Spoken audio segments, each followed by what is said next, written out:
The Reunion, Danny McPherson, Book 3. Written by Patricia Shannon, narrated by Patricia Shannon. Chapter 1. The black 3-year-old Lincoln cruised through the upper-class neighborhood slowly, as if looking for a specific address.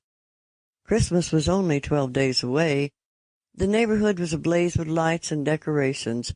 Streets and driveways were clogged with cars. The holiday season was in full swing, and several residents were hosting parties on this cold December evening. A light dusting of snow earlier in the day, on top of the 4-inch base already on the streets and lawns, had transformed the neighborhood into a Victorian Christmas card. Christmas carols could be heard as front doors opened to greet new guests. The sounds of laughter and rounds of Merry Christmas added to the festive mood. The almost new Lincoln did not look out of place in this neighborhood of expensive vehicles, and if anyone noticed at all, which wasn't likely, they would assume that the occupants were late arrivals, looking for a place to park.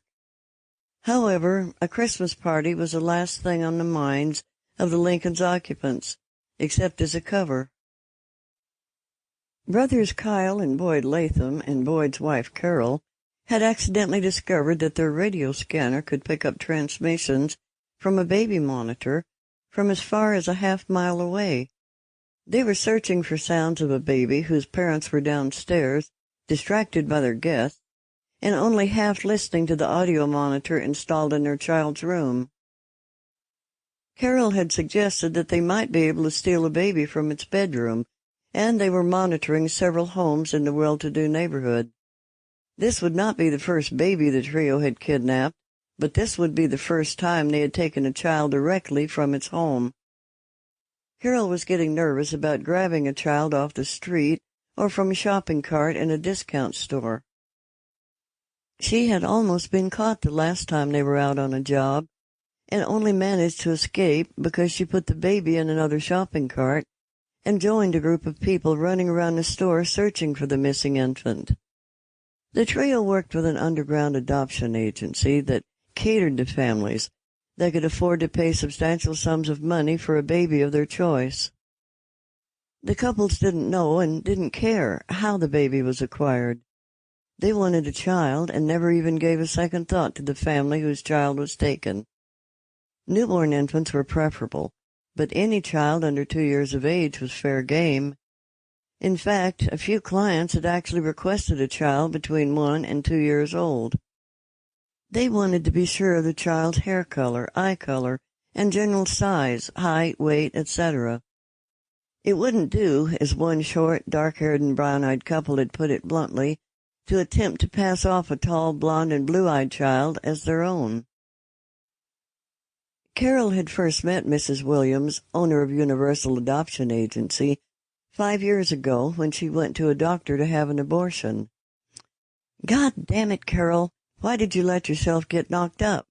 You know damn well we can't afford a kid, even if we wanted one, which we don't." Boyd paced angrily and ranted at Carol when she told him that she was pregnant. "It was as much your fault as mine," Carol yelled back.